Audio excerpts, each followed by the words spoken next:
be a beautiful day out today, so we just need to go inside and all. I'm going to make this patio our home base for the day. So way down inside, but you can see a little bit how this plant grows. So see what you notice about these examples as we pass them around. I want to give everyone a chance to see it.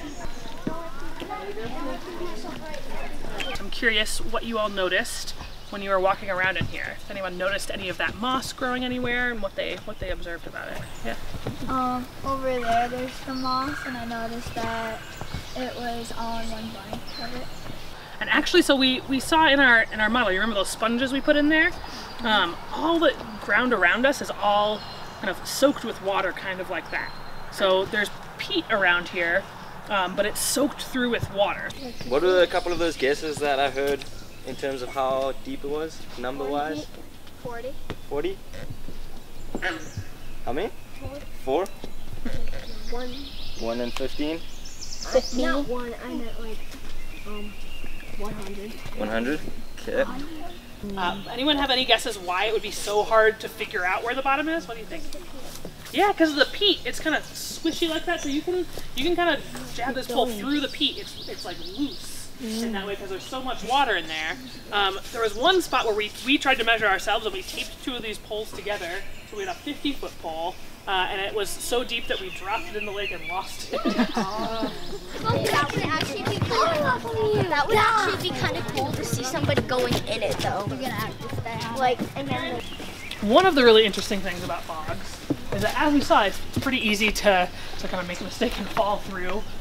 So they actually are really important historical documents too. So lots of times archaeologists and historians and scientists that study the climate will study bogs as well, because they can find all kinds of interesting things out here where it's kind of like a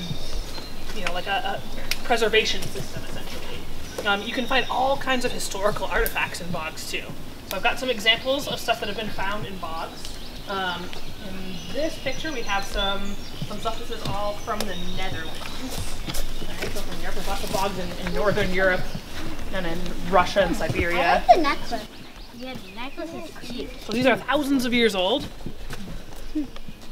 Alright, and it's stuff when you pull stuff out of a bog, these artifacts, they're actually perfectly preserved. Now I'm sitting on the bench. That was the coolest trail to go down. Haven't included yet.